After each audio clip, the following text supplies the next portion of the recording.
Në këtë edicion do të ndiqni. Sot janë bërë 22 vjet që kur u rrëmbyen më pas u ekzekutuan 11 martir të komunës së Gjakovës. Forcat policore ushtarake serbo-malazeze në mënyrë të dhunshme hynë në shtëpinë e Halim Abdurrahim Çerkezit dhe i rrëmbyen 11 meshkuj, ndërta të zotin e shtëpisë Halim Çerkezin me 4 djemt, Artanin, Armendin, Ardianin, Edmondin. U rrëmbye edhe nipi i tij dhe Gim Kasim Çerkezi, miku i shtëpisë Shpejtim Ymeraga, Skender Dylhasi me djalin Myrteza dhe 2 djemtë e Ganijet Ishit, Shpendi dhe Fatosi.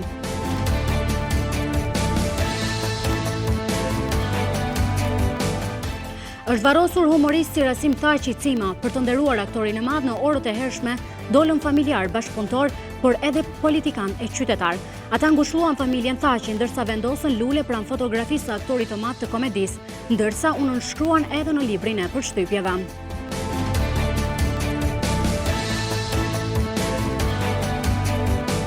Në organizimin e shoqatës Drini Gjakov Shkodër është bërë promovimi i librit Shtigjet e përgjakura i autorit Ali Daci.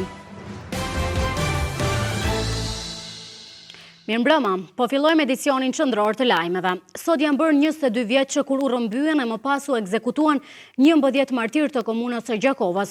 Forcat policore ushtarake serbo-malazeze në mënyrë të dhunshme hynë në shtëpinë e Halim Abdurrahim Çerkezit dhe i rrëmbyen 11 meshkuj, ndërta të zotin e shtëpisë Halim Çerkezin me 4 djemt, Artanin, Armendin, Ardianin, Edmondin. Sot gruaja që qëndron e pathyeshme Ferdonia kujton detaje të rastit. Pllakën përkujtimore të muzeut të familjes Çerkezi sot dërezet e diellit e kanë bërë më vezullues. Në këtë shtëpi, edhe pse zilja bie, po zonjës së shtëpisë nuk e hap askur sepse dora gjakatare vrau gjithë familjen Çerkezi. 27 marsi kujtohet e përjetohet përsëri, po si atë ditë kur bashkëshortin dhe 4 djemt i rrëmbyen për të mos i kthyer kurrë të gjallë. 27 mars, o konë dita shtunë, o konë edhe nata madhe, njëtin ditë masi 22 vjetë e ra, o konë të marrë pra ditë shtëpinë e Halim Çerkezit, të imi konë 4 familje, dhe më tonë shtëpia Halim Çerkezit, Jetishit, Dylhasi, Ymeraga. Edhe këtu në ka një policia serbe, shkije, të thonë më mirë, së më do këtë me thonë, serbe pilimoj, shto shkijet, e një punë këtë shpi të Halimit, e një 4 policë. Pa ditë e në 11, në kanë kontrolu, e mi ko 22 veta, edhe shtu në kanë qitë pa 2 dhe tymjes, në kanë kontrolu, bashkërët Halimit i thanë kushën këta, Halimi i prezentoj.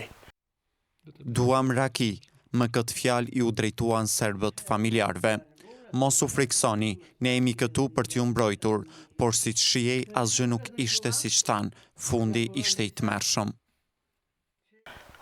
Qëto bona, pre që tash, tha në shaki, tha shukër, gjotha më sotu si me arme ujtë, pasat që këtë dagani, për të Halimit e kini raki, lypi raki me pi, Halimi pitot, tha jo, tha rakina në majë, tha jo, tha në majtë mani, po tha, majë, po më tanish nuk kemi, atë ne i tëshim soka, që soka, ani tha dhe me soka mund me në shërby, e thjeri djalin e tretë, Ardiani, edhe Ardiani shërbej, masë ndërkolli për në kafe.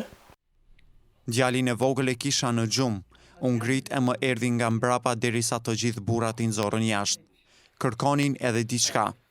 Me fjalët, edhe një mungon, u drejtuan tek ne.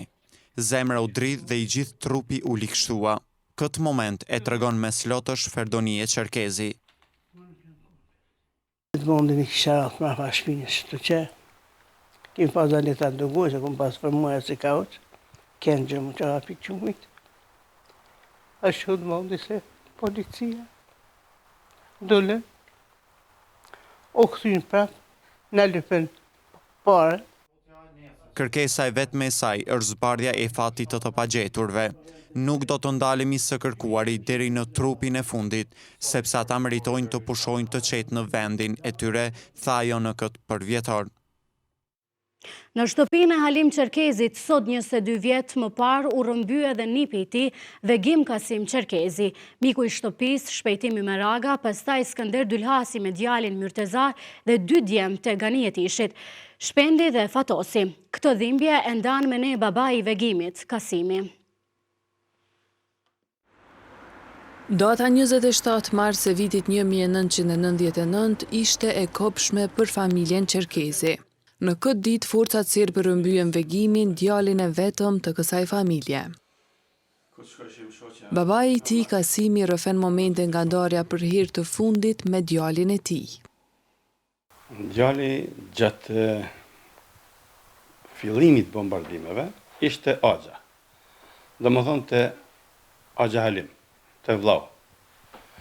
Me që kishte shumë afërsi me djemtë e Axhës, vendosi me shku të Axha. A ditë pas dite, forcat policore e rrethun shtëpinë e vllaut. Edhe ju thanë që mos keni frikë, i kanë legjitimu, mos keni frikë, s'ka më nguc kush, edhe kanë dalë. Mirë, por në moment janë kthy, edhe kanë fillu mi marë. Për këtë rast në njoftoj të nesërmen, të nesërmen, shoqja vllaut, Ferdonia. Në vitin 2020, më në fund u gjet trupi pa jetë i Vegimit në një lumë në Kukës, e kjo e lehtësoi sadopak dhimbjen e pafund të familjes. Kishin qenë disa banorë të fshatit Gjonaj të Kosovës, refugjat në fshatin Domaj. Edhe kanë dalë buzë liçenit, edhe kanë vrejt trupin. Vegimi ka ne i vorrosën në fshatin Domaj edhe është qujt varri i Kosovarit. 2020 është ardhë, më thonë, verifikimi që është trupi i djalit tonë. Në varrezat e martirëve në Qabrat të Gjakovës prehen 10 martirë që u vranë nga forcat serbe. Është varrosur humoristi Rasim Thaçi Cima. Për të nderuar aktorin e madh, në orët e hershme dolën familjar, bashkëpunëtor, por edhe politikan e qytetar. Ata ngushëlluan familjen Thaçi, ndërsa vendosën lule pranë fotografisë së aktorit të madh të komedisë, ndërsa u nënshkruan edhe në librin e përshtypjeve. Kryeministri Albin Kurti ka bërë homazhe pranë fotografisë së aktorit Rasim Thaçi, të vendosur pranë teatrit kombëtar. Me këtë rast, Kurti vlerësoi figurën e aktorit të madh të ndjerë duke thënë se Cima, pavarësisht se a ishte me disponim, ai çdo herë reflektonte gëzim për të tjerët. Rasim Thaçi Cima mund të ketë qenë ndonjëherë i pakënaqur, mund të ketë qenë ndonjëherë edhe i palumtur, por ka qenë gjithmonë i gëzuar. Edhe gëzimi i tij ka qenë edhe guxim për të e për të gjithë ne kur e takonim atë në ekranet televizive apo në rrugët e kryeqytetit. Andaj, për shkak të kësaj mënyre të jetesës së tij, për plot gëzim, vdekja e tij, përveç se parakoshme, na ngjon edhe e pabesueshme. Ushtruesi i detyrës së presidentit të Republikës së Kosovës, Glau Konjufca, theksoi se Rasim Thaçi Cima gjithmonë do të mbahet mend dhe do të nderohet e kujtohet për humorin e tij të veçantë në kohën më të vështirë të okupimit. Do të nderohet e do të kujtohet gjithmonë nga populli jonë. Vepra e tij është e paharrueshme dhe unë mendoj që edhe humori i ditëve të sodit, i cili është humor i natyrës popullore, e i cili bëhet prej humoristëve tash të rinj, është shumë indikuar prej asaj që në fund viteve 80-ta e bënin treshi për sheshi. Prandaj jemi këtu që ta nderojmë veprën e tij. Edhe kryetari i LDK-s, Lumir Abdigjiku, ka bërë homazhe pranë fotografisë vendosur në Teatrin Kombëtar të Kosovës për të nderuar aktorin Rasim Thaçi, që ndroi jetë një ditë më parë. Ka qenë yll i familjeve tona, ka qenë njeri që na ka dhënë buzëqeshje në kohët më të vështira. Ky vit i pandemisë ka marrë shumë artistë nga ne, prandaj ndajmë dhimbjen për një largim të një aktori kaq të madh të skenës tonë. Për të nderuar aktorin e madh Rasim Thaqi Cima, në orët e hershme të së shtunës dolën familjar, bashkëpunëtor, por gjithashtu edhe politikanë qytetar. Ata ngushëlluan familjen Thaqi ndërsa vendosën lule pranë fotografisë së aktorit të madh të komedisë, ndërsa u nënshkruan edhe në librin e përshtypjeve. Përveç krerëve të shtetit për të nderuar jetën dhe veprën e Cimos, doli edhe ish ministrja e kulturës Vlora Dumoshi, e cila tha se Rasim Thaqi ishte një artist i veçantë i cili në kohë të vështira për Kosovën ka sjellur gëzim dhe ka dhënë kontribut të madh për kulturën e Kosovës. Është një humbje e madhe për Kosovën, ka qenë një artist, një aktor i veçantë, i cili na ka sjell shumë gëzime në kohë të pa kohë që kemi kaluar si Kosovë. Gjithashtu, bashkëpunëtori i Cimës, Sevdaira Dogoshi, i pikulluar tha se artistët e mëdhenj si Cima nuk vdesin, por jetojnë gjithmonë dhe të tillët do të mbesin të gjallë në zemrat e popullit të Kosovës. Ai nuk ka vdek, asaj as lesi. Ata do të jetojnë në zemrat e popullit, se bën shumë për popull, kohën më të vështirë një popull të vujtën e bën me qesh. Edhe aktori Naser Shatrolli tha se fëmijërinë e tij e kishte kaluar me humorin e Cimos. Unë si fëmijë jam rrit me humorin e tij, vërtet është ndjeshmëri, vërtet është emocion i veçantë. Varrimi i artistit që humbi jetën nga Covid-19 u bë nga rrethi i tij ngushtë familjar në fshatin e lindjes në Vukovc.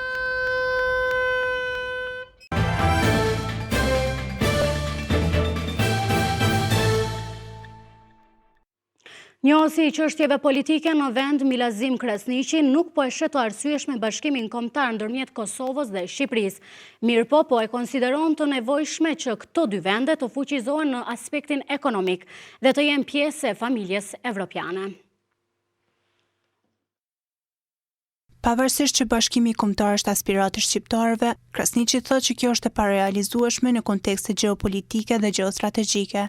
Krasniqi tutje ka thënë se Kosova dhe Shqipëria duhet të fokusohen që të bëhen shtete të suksesshme dhe të bëhen pjesë e familjes euroatlantike.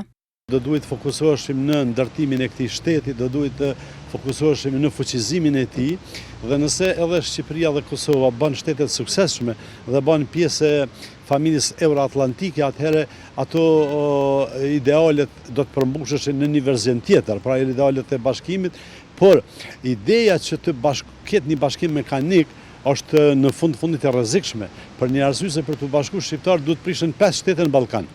Në Kosovë, lëvizja vetëvendosje e ka proklamuar idenë e bashkimit kombëtar që nga themelimi i saj, ndërsa në zgjedhjet e fundit nacionale për diçka të tillë ka folur dhe kreu i Aleancës për Ardhmërinë e Kosovës, Ramush Haradinaj. Ai ka thënë se nëse Kosova nuk antarësohet në BE NATO për një periudhë 5 vjeçare, atëherë duhet parë si opsion edhe bashkimin me Shqipërinë. Të njëjtin mendim mendon edhe eksperti i ekonomisë Safet Kërxhaleu. Ai ka thënë se nuk i bëhet nder Kosovës dhe Shqipërisë duke promovuar patriotizëm folklorik. Nuk i bëhet nder as Shqipërisë as Kosovës duke tentuar gjithmonë ta hiqojmë të kaluarën dhe jo ta ndërtojmë ardhmërinë, dhe në këtë drejtim besoj që ardhmëria edhe Kosovës edhe Shqipërisë është në familjen evropiane me qëllim të eliminimit të barrierave ekonomike, me qëllim të eliminimit të gjitha pengesave që e avancojnë këtë bashkëpunim ekonomik, sepse sot nëse bëhet një analizë më e thukët, më shumë ki pothuajse probleme ekonomike me Shqipërinë se sa me vende tjera. Prandaj nuk duhet që të përdoret dhe të promovohet bashkimi kombëtar si arsyetim i dështimeve në kaluarën, si arsyetim i shkatrimit të Kosovës, si arsyetim i keqpërdorimeve dhe si arsyetim i hajnisë. Nëse tani nuk kemi besim për bashkëpunim dhe nëse kemi vetëm një agjendë politike e i kemi të gjitha këto sfida për të bërë biznes, atëherë është shumë rrugës që të forcojmë ekonomitë tona dhe të mendojmë që një ditë të jemi të bashkuara në familjet evropiane, ka shtuar ai. Edhe 200 mjek të Kosovës sot do të udhtojnë për në Kukës për të marrë dozën e parë të vaksinës anti-Covid. Lajmin e ka konfirmuar kryetari i Federatës Sindikale të Shëndetësisë në Kosovë, Blerim Sylla. Ai ka thënë se 250 mjekët që u vaksinuan të shtunën e kaluar janë mirë me shëndet dhe se nuk kanë pasur ndonjë problem të theksuar përpos reaksioneve normale. Të shtunën për në Kukës do të udhtojnë edhe 200 mantelbardh për të marrë dozën e parë të vaksinës anti-Covid. Mjekët që u vaksinuan vaksinuan javën e kaluar janë të gjithë mirë. Nuk kam pasur ndonjë problem të theksuar përveç reaksioneve normale, ka thënë Sylla. Për shkak se Kosova ende nuk ka arritur të sigurojë dozat e para të vaksinës, qeveria e Shqipërisë ka ofruar mbështetje. Vaksinimi bëhet në Kukës për shkak se kompanitë që prodhojnë vaksinën nuk lejojnë që ajo të nxirret jashtë vendit të kontraktuar. Kosova është i vetmi vend në Evropë që nuk ka filluar një program vaksinimi. Kryeministri Edi Rama është zotuar se Shqipëria do të marrë përsipër vaksinimin e të gjithë mjekëve kosovar, që janë rreth 11.000 në total. Kryetari i Odës së mjekëve të Kosovës, Pleurat Sejdiu, ka thënë se tashmë vendi ka hyrë në valën e tretë të pandemisë, ku numri i rasteve me koronavirus është duke u rritur në mënyrë drastike. Sejdiu tha se qeveria duhet të bëjë një balans ndërmjet shtrëngimit të masave dhe dëmit sa më të vogël të ekonomisë. Edhe pse nuk është shpallë si valë e tretë, unë besoj se nëse vetëm se bëhet një analizë e thjeshtë, domthonë periudhave në mënyrë të rritjet numrit drastik, atëherë mund të them se jem në fazën e tretë të pa deklaruar, gjithsesi diçka duhet mirët, pasi që unë mendoj se qeveria është ajo e cila do të bëjë një balans mes shtrëngimit të masave dhe dëmit sa më të vogël në ekonominë e Kosovës. Sejdiu shtoi se masa do duhet të jenë restriktive, por që nuk duhet të ketë mbyllje totale, nga se sipas tij, mbikëqyrja tani më është zero. Do duhet të ishin disa masa restriktive, të cilat do duhet, çka është shumë më e rëndësishme, është mbikëqyrja respektimit të tyre. Sepse ne kemi pas masa, edhe disa masa ekzistojnë, por mbikëqyrja e zbatimit të tyre janë zero. Do të thotë që nga fushata elektorale deri më tani nuk ekziston një mbikëqyrje reale e atyre masave të cilat kanë mbet. Sejdiu ka theksuar se tashmë vendi ka hyrë në valën e tretë të pandemisë. Suksesi i qeverisë së re do të varet nga krijimi i vendeve të reja të punës, vlerëson Agron Demi nga Instituti GAP.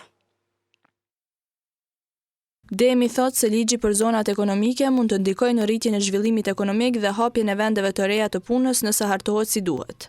Qeveria apo partia më e madhe që ka fituar në zgjedhjet e 14 shkurtit ka premtuar që të ketë subvencione apo krijimit të lehtësirave për bizneset të reja, qoftë duke krijuar inkubator në komuna të ndryshme me qëllim që me kriju lehtësira startupve, sidomos në ditët e para të punës. Dhe shpresoj që këto premtime që janë dhënë gjatë fushatës do të realizohen në mandatin e parë. Ai tha që Kosova përballet me një deficit të lartë tregtar dhe ajo çfarë do të duhet të bënte qeveria e re është të identifikojë ata sektor prodhues të cilët kanë kapacitet të rrisin prodhimin me qëllim që deficiti tregtar të bie. Ne ende përballemi me një deficit të lartë tregtar në mungesë të prodhimit të brendshëm, ne importojmë gjithçka që konsumojmë apo produktet më bazike. Të vetmen pjesë që kena pas apo një zhvillim më të mirë ka qenë në sektorin e shërbimeve, e cili edhe ajo është prek shumë prej pandemisë. Ajo që do duhet ndodhë është që qeveria e re, sidomos të identifikojë ata sektor prodhues që kanë kapacitet me rrit prodhimin edhe punësimin me qëllim që të bie deficiti tregtar edhe mjetet që gjenerohen këtu apo që vijnë prej diasporës në mbeten brenda vendit edhe të krijohet zhvillim brenda vendit dhe jo dalin jashtë vendit për shkak të importit. Demi ka folur edhe për dialogun dhe ndikimin e tij në proceset ekonomike, duke theksuar që qeveria në ardhje nuk e ka krijuar një lidhje mes zhvillimit ekonomik dhe dialogut, duke pretenduar që zhvillimi ekonomik është më i rëndësishëm se dialogu. Këto dyja duhet të lidhen, ose të jepet fond dialogut sa më shpejt, me qëllim që të krijohet hapësirë zhvillimit ekonomik edhe punësimit, për shkak se nëse vazhdon të zvarritë dialogu do të ketë ndikim edhe në investimet e huaja, sidomos edhe në punësim. Suksesi i qeverisë së re do të varet nga krijimi i vendeve të reja të punës, ka theksuar Demi. Në 5 vitet e fundit, Kosova nuk është parë vend atraktiv në sytë e investitorëve të huaj për të investuar. Investimet pothuajse janë përgjysmuar e sipas njohësve të ekonomisë për arsye të korrupsionit dhe situatës politike në vend. Drejtori ekzekutiv i Këshillit të Investitorëve Evropian Emru Shujkani thotë se është shqetësues fakti që korrupsioni ka ndikuar në rënien e investimeve të huaja në Kosovë dhe që ka penguar zhvillimin ekonomik. Për këto Ujkani ka kërkuar nga qeveria e re që të punojë fort për përmirësimin e klimës të bërit biznes. Është konstatim bënoj tashmë i përgjithshëm shoqërinë tonë se ka korrupsion në vendin tonë. Pa marrë parasysh tash është në nivelit më të lartë më pak, po ka prezencë tina. Sipas Ujkanit, ka rënje të dukshme të investimeve të huaja dhe stagnim, që siç thot ai, duhet trajtuar me prioritet të lartë nga institucionet përkatëse. Nuk ka pas investitor, 3 që kanë ardhur. Dhe kjo është, kemi stagnuar në farë forme dhe realisht kjo është një shqetësim që neve duhet edhe qeverinë dhe gjitha organet publike të këtij vendi duhet të trajtojnë me një si vëthon prioritet shumë të lartë. Kreu i Këshillit të Investitorëve Evropian ka kërkuar nga qeveria e re zbatimin e ligjeve që ndërlidhen me investimet, si dhe ndërhyrjen e përmirësimit të klimës të bërit biznes. Qeveria e re duhet merret me konkretisht me zbatimin e ligjeve që lidhen në fushën, ose që janë ndërlidhur në fushën e asaj që ka të bëjë me bëmit biznes në vendin tonë, aty ku është nevojshme ndërhyrje dhe të përmirësoj këtë klimë dhe kjo është mirë se si mund të ecim përpara më së miri. Ka pasur raste që disa investitorë dhe kanë ikur nga Kosova për shkaqe të ndryshme që kanë të bëjnë me korrupsion dhe rushfet. Në anën tjetër, sipas BQK-s, në Kosovë në 2020 pati investime 321.7 milion euro, ndërsa më 2019 ishin 254.6 milion euro, ose 67 milion më pak. Përkundër trendit pozitiv të IHD-ve në vitin 2019 në krahasim me vitin 2018, sipas të dhënave të Bankës Qendrore të Kosovës, IHD-t pësuan rënje të konsiderueshme gjatë vitit 2018 dhe 2017, duke lënë Kosovën si një vend jo tërheqës për investime të huaja, e sidomos larg tërheqjes së investimeve nga korporata dhe market e mëdha botërore. Në organizimin e shoqatës Drini Gjakov Shkodër është bërë promovimi i librit Shtigjet e përgjakura i autorit Ali Daci. Shoqata Drini Gjakov Shkodër në bashkëpunim me Drejtorinë e Kulturës, Rinisë dhe Sportit në Kuvendin Komunal Gjakov kanë bërë sot përurimin e librit Shtigjet e përgjakura të autorit Ali Daci. Profesor Muhamet Rogova është shprehur se autori ishte ai që bëri gjitha përgatitjet për pritjen sa më dinjitoze për refugjatët shqiptar. I kishte bërë të gjitha përgatitjet për pritjen sa më dinjitoze të refugjatëve shqiptar gjatë viteve 98-99, kur kishte filluar granatimi i vendbanimeve shqiptare nëpër Kosovë, si dhe vrasja dhe torturimi i popullit me qëllim të spasrimit etnik të territoreve shqiptare. Autori i librit tregon edhe më detajisht se për çfarë bëhet fjalë në këtë libër, por pika kulminante në këtë libër mbetet vrasja 21 civilëve, ku në mesin e tyre ishin gra, pleq e fëmijë. Do të falenderoj shoqatën Drini për organizimin e përurimit të librit tim. Do të falenderoj po ashtu profesor Muhamet Rogovën, profesor doktor Alban Dobrunën, të cilët folën këtë rast për librin tim. Libri është një libër faktografik i cili flet për vrasjen e refugjatëve kosovar në kohën e luftës për çlimin e Kosovës në territorin e Malëzi, pikërisht në malsinë e Rrazhajës. Ndodhi kjo masakër. Me një recenzur në këtë promovim u paraqit edhe doktor Alban Dobruna, të pranishmit e çmuan punën e autorit. Sonte në orën 2 të mëngjesit, akrepat e orës do të lëvizin 60 minuta përpara duke e quar orën në 3. Ora verore do të zgjas deri me 31 tetor, që do të jetë diela e fundit e tetorit, kur ne do të kthejmë orën prapa dhe do të kthehemi në orën e dimrit.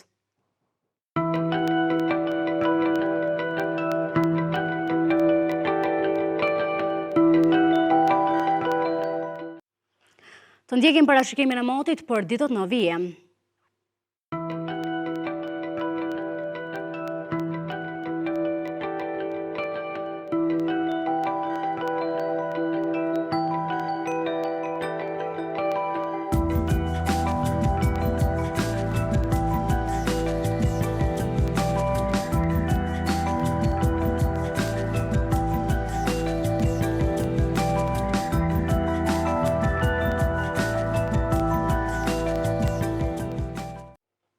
Para se të ndajemi, të ndjekim edhe njëherë disa nga titujt më kryesor të këtij edicioni. Sot janë bërë 22 vjet që kur u rrëmbyen e më pas u ekzekutuan 11 martirë të komunës së Gjakovës. Forcat policore ushtarake serbo-malazeze në mënyrë të dhunshme hynë në shtëpinë e Halim Abdurrahim Çerkezit dhe i rrëmbyen 11 meshkuj, ndërta të zotin e shtëpisë Halim Çerkezin me 4 djemt, Artanin, Armendin, Ardianin, Edmondin. U rrëmbye edhe nipi i tij dhe Gim Kasim Çerkezi, miku i shtëpisë Shpejtim Ymeraga, Skender Dylhasi me djalin Myrteza dhe 2 djemtë e Ganijet Ishit, Shpendi dhe Fatosi.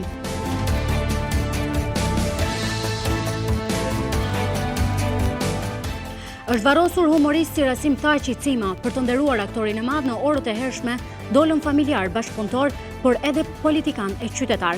Ata ngushëlluan familjen Thaçi, ndërsa vendosën lule pranë fotografisë së aktorit të madh të komedisë, ndërsa u nënshkruan edhe në librin e përshtypjeve.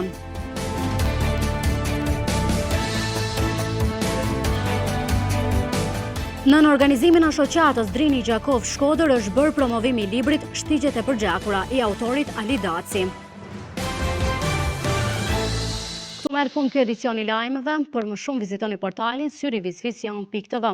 Mirupafshim.